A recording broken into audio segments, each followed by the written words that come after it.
Bonjour, je te retrouve avec plaisir pour cette deuxième vidéo autour du thème du ventre. Si tu as suivi la première vidéo, je parlais notamment d'une des causes de prise de ventre, c'était tout simplement que tu avais trop de graisse abdominale. Alors, c'est un sujet complexe là aussi, parce que la graisse, c'est pas simplement les adipocytes, point, c'est-à-dire les cellules graisseuses, point.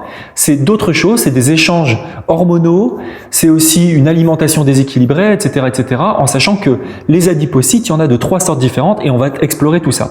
Pourquoi tu prends de la graisse autour du ventre? Il y a plusieurs raisons, mais celle que je me propose d'explorer ici, c'est l'excès de stress. Il y a deux systèmes nerveux qui s'opposent dans le corps.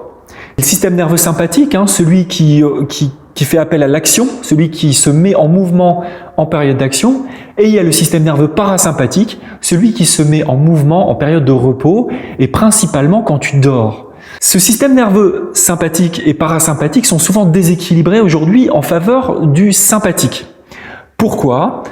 Parce qu'on s'est aperçu notamment que les temps de sommeil avaient depuis 50 ans diminué d'à peu près 30%, donc le parasympathique est en diminution par rapport au sympathique, que les stress étaient de plus en plus accrus, des stress psychologiques, de par les rythmes qu'on nous impose, de par la malbouffe, donc c'est un stress organique, là comme on mange de la nourriture non physiologique, le corps est stressé puisqu'il doit s'adapter à une nourriture qui ne lui convient pas, mais c'est aussi les polluants extérieurs, les polluants qu'on respire, les polluants qu'on ingère, etc., etc. Tout ça va créer l'organisme, créer une espèce d'inflammation chronique constante qui va solliciter en permanence le système nerveux sympathique. Quand le système nerveux sympathique est en excès, et de manière répétée, il met en mouvement également une hormone qu'on appelle le cortisol, qui est une hormone qui est sécrétée par les glandes cortico-surrénales, et c'est une hormone de stress.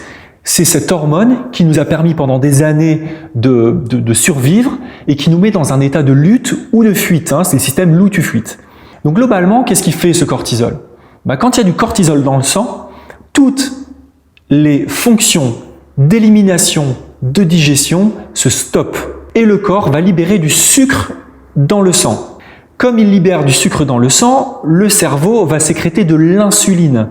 L'insuline qui est une hormone qui est sécrétée par le pancréas et qui va permettre à ce sucre d'être assimilé par le foie dans un premier temps, mais quand ce foie sera plein, par les cellules graisseuses. Donc tu comprends bien que quand tu es sous cortisol, tu entretiens tes cellules graisseuses qui vont faire le plein de sucre et c'est pour ça que tu vas prendre de la graisse et notamment autour du ventre, ça a été prouvé. Donc la solution pour retrouver une taille fine, c'est de calmer le système nerveux.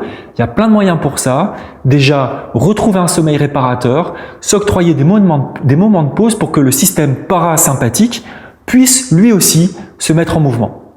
Voilà, ça c'est la première raison de la prise de gras autour du ventre. On va continuer à développer tout ça dans les prochaines vidéos. Si cette vidéo t'a plu, je t'invite à mettre un petit pouce en l'air ou à mettre un like et je t'attends pour la prochaine vidéo la semaine prochaine. En attendant, porte-toi bien et bonne semaine. Bye!